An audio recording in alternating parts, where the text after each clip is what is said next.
প্রিয়া, এই প্রিয়া, এ প্রিয়া, প্রিয়া, প্রিয়া রে। ওই আরে মা বাবা, হ্যাঁ বাবা কেমন এই আছিস চলে মা? এলাম। কোনো খবর দিলে না, না দিয়ে ওই চোখ মুখ শুকিয়ে গেছে কেন এত? হ্যাঁ চল চল ঘরে চল, ঘরে চল। মা, কতদিন পরে দেখলাম চল, তোকে। চল, থাক, থাক, থাক, থাক, থাক, থাক, থাক। ঘরে চ, ঘরে চ, ঘরে চ। চল বাবা। মা বাবা এসো বসো। এই রে, কোথায় যে কেক ভালোবাসিস? এই তোর জন্য কেক নিয়ে এসেছি। বাবা কেক নিয়ে এসছো? হ্যাঁ, তোরও আমার ভালোবাসিস খুব তো? প্রিয়। তো ছেলে খাবে, জামাই খাবে, সবার জন্য নিয়ে আচ্ছা মা বসো, কোথায় যে বসতে দিই আমি। আচ্ছা তুই এই কি রে, সকালবেলা কি খাচ্ছিস? বিয়ে বাড়িতে এই শুকনো মুড়ি, লিকার চা। তুই তো বাড়িতে কোনদিন চা খেতিস না রে। পরিবর্তন হচ্ছে। সকালবেলা তুই বেটে তুই লেবু দিয়ে মধু ঠিক আছে দিয়ে মা, খেতিস। তুমি বসো বসো বসো। আর এই সকালবেলা তুই এইসব খাচ্ছিস তুই? ঠিক আছে তুমি বসো, কোথায় যে বসতে দিই। ও বাবা বাবা, এসো, জামাই এসো, কোথায় বসো। রে? একটু কাজে বেরিয়েছে, বসো। আর ছেলে? ছেলে পড়তে গেছে। বস তুই বস। আর তোমাদের জন্য একটু চা করে নিয়ে আসি। চা? চা না থাক, চা খেয়ে এসছি, চা লাগবে না। বাবা তো চা খায়, বাবার জন্য নিয়ে আসি করে। করো। জামাই কাজে গেছে, গাড়িটা বাড়িতে কেন রে?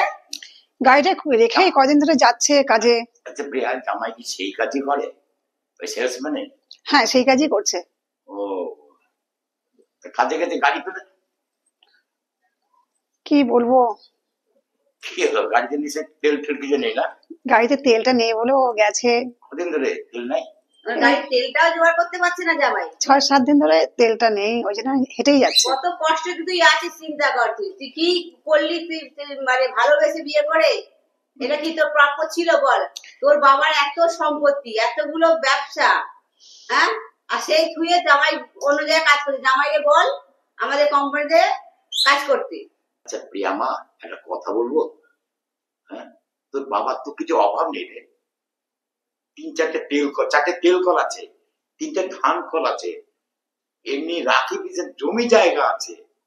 হ্যাঁ, তোর দাদার এখন তো নতুন একটা ব্যবসা করে, তোর দাদা জমি কিনছে, ফেলে রাখছে, পাঁচিল দিয়ে ঘিরে গাছ লাগিয়ে রাখছে, যে ভবিষ্যতে দাম পাবে। এত সম্পত্তি। আর এখন জানিস যে এখন এমন আইন হয়েছে যে বাপ মায়ের কিছু থাকলে, যদি একটা থানই থাকে বাপ মায়ের, সেটাও যতগুলো সন্তান তারা ভাগ পাবে। এইটা যে দাদার সঙ্গে দিন রাত আসলে আমি কি আমি আমি তোর মা যাতা করে পড়ে গেছি। তো দাদা তোর এই কষ্ট তো দাদা একদম নিতে পারছে।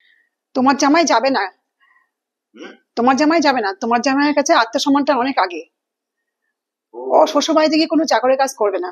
চাকরি শ্বশুরের ব্যবসায় থাকবে, যদি চাইতো আমি মাসওয়ারা মাইনের ব্যবস্থা করে দেবো। ও আমাকে বলেই দিয়েছে শ্বশুর বাড়ি কোনো সম্পত্তিও নেবে না, শ্বশুর বাড়িতে গিয়ে কোনো রকমের কাজও করবে না। সে চেকটা বাজা লাগলো যে শ্বশুরের একটা পয়সা নেবে না। আজকে শ্বশুরের যা সম্পত্তি, সারা যা সম্পত্তি 5 জনের ভোগ করছে। আর আমার চোখের সামনে আমার বড় মেয়ে, যাকে সবাই বলতো কি, তোকে বলতো পাপা কি পড়ি। তুই আমার সত্যি বলি, তুই যখনই জন্মাস তখনই মা আয়া নিতে পারে। আজকে তোর জন্য সত্যিকারে বলছি, তোর মা আমি বা তোর দাদা কেউ ঠিক মতো খেতে পারি না, খাওয়াটা আমাদের মুখে ওঠে না। কিন্তু তোমার জামাইয়ের কাছে আত্মসম্মানটা অনেক আগে। সে তো জানি, ওই তো একটা নিয়ে বেঁচে আছে ও। আত্মসম্মান আত্মসম্মান জামাইকে আত্মসম্মান। বোঝা, জামাইকে বোঝা, দেখ কিছু হয় নাকি। জামাইকে বোঝা, তুই না বোঝালে কি করে হবে? সে বুঝবে কেন? জামাইকে বোঝা যে দেখো মা বাবা তোমাকে দান করছে না, তোর ভাগেরটা তুই নিবি। দেখো বাবা, তোমার জামাইকে নিয়ে আমি খুব সুখে আছি। আজ পর্যন্ত বিয়ের পর থেকে কোনো কষ্টে আমাকে রাখিনি। খাওয়া পড়া হয়তো তোমাদের মতন অত বিলাসিতা নেই, কিন্তু আমার কিন্তু কোনো কষ্ট রাখিনি। আজকাল দেখতে পাচ্ছ, টিভি খুললে তো দেখা যাচ্ছে কত মেয়ে আত্মহত্যা করছে, কত কষ্ট হচ্ছে, শ্বশুর শাশুড়ি অত্যাচার করছে। সেই দিক থেকে আমি খুব সুখে আছি। আমার খাওয়া দাওয়া সেরকম না হতে পারে, কিন্তু ওর দিক থেকে আমি খুব সুখী, খুব হ্যাপি মা, ভীষণ হ্যাপি। তোমরা আমাকে নিয়ে কোনো চিন্তা করো না। আমার টাকা পয়সা কিচ্ছু লাগবে না। আমার তোমার জামাইয়ের মতন একটা ছেলে পেয়েছি, এটাই আমার কাছে অনেক। কারণ এই সুখটা আমি অনেক পয়সা হলে ঘরে তুমি হয়তো বিয়ে দিতে, কিন্তু এই সুখটা আমি পেতাম না। ভীষণ ভালো ছেলে মা, একটু বোঝার চেষ্টা করো বাবা, তোমরা খুব ভালো ছেলে। আমি যা খুব ভালো মনে করিস কর। দেখ প্রিয়া, তোকে একটা কথা বলি। তোর বোন মানে আমার ছোট মেয়ে খুব ধুমধাম করে, আমরা তো ব্যবসাদার মানুষ, আমরা ব্যবসায়ী বুঝবো, বিরাট ধুমধাম করে এক বড় ব্যবসাদারের সঙ্গে বিয়ে হচ্ছে। ছেলের এক্সপোর্ট ইম্পোর্ট ব্যবসা আছে, বিশাল জায়গায় বিয়ে হচ্ছে। হয়তো আমার বড় জামাই মানে তোর স্বামী হয়তো বিয়েতে যাবে না, কিন্তু ও বিয়েতে না গেলে আমাদেরও মুখ বুঝবে, কারণ আমাদেরকে সমাজকে নিয়ে চলতে হয়। নিশ্চয়ই লোক আত্মীয় স্বজন খোঁজ করলে বড় জামাইয়ের কথা, এটার দায়িত্ব কিন্তু তোকে নিতে হবে। হ্যাঁ, কিন্তু তোর বোন তোর মতন কিচ্ছু ছাড়বে না। ওর বিয়েতে মানে ওর সোনা দানা টাকা পয়সা, এমনকি বরকে আমরা, আমার জামাইকে, ছোট জামাইকে আমরা একটা 4 চাকা ডোনেট করছি, বাইক আছে, আদার্স তো টিভি ফ্রিজে সব ধরে না, এসব আর বলছে না কিছু সোনা দানা।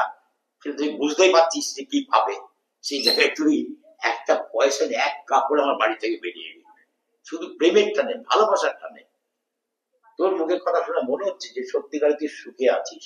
তবে মা, তোকে একটা কথা বলছি,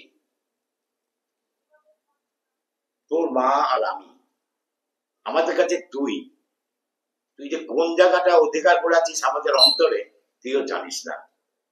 হ্যাঁ, যদি কোনোদিন সত্যিকারের অভাব অভাব আসে, সত্যিকারে অর্থ কষ্ট আসে, কোনো অসুবিধায় পড়িস, কিন্তু মা সত্যিকারে সেদিন আসিস, সেদিন আমাদের কাছে আমরা আসিস। তোর পাশে সবসময়ের জন্য আছি। তোর পাশে সবসময় থাকবো, আছি, চিরকাল থাকবো।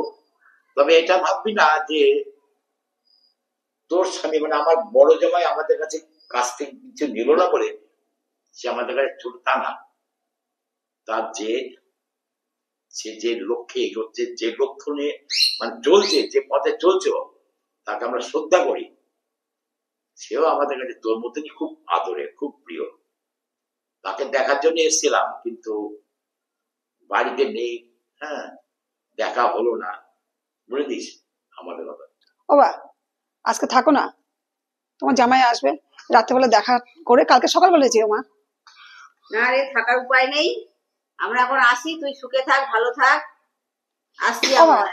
বাবা থাকো না, বাবা থাকো না, বাবা মা ঠিক যেও না, আজকে থাকো না, থাকো না, এত করে বললাম মা, থাকলে না। না রে, থাকার উপায় নেই তো। দেখো মা, আমার এতদিন তোমার ওখানে ছিলাম, ঠিক আছে, এখন তো আমি শ্বশুর বাড়িতে এসেছি, সেটা আসছিস। এটাই আমার কাছে সব, এখন এটাই আমার কাছে স্বর্গ। হ্যাঁ তোমাদের ওখানে খুব ভালো ছিলাম জানি, কিন্তু এখন আমার স্বামী সংসার, এটা আমার কাছে সব থেকে আগে। তোমরা কিছু মনে করো না মা, আমার খুব কষ্ট হচ্ছে এতদিন থাকলে না। না রে, থাকার উপায় নেই, তুই তোর স্বামীর ঘরে থাক, জানি মেয়েদের স্বামীর ঘরই সব, তোর কাছে সেটাই মনে হয়েছে, সেটাই ভালো করেছিস, অবশ্যই ভালো থাক। ও বাবা এসো আবার বাবা। আসবো, নিশ্চয়ই আসবো বাবা, আমার বড় মেয়ের বাড়িতে আমি আসবো না, আসবো, মা এসো মা। আসবো।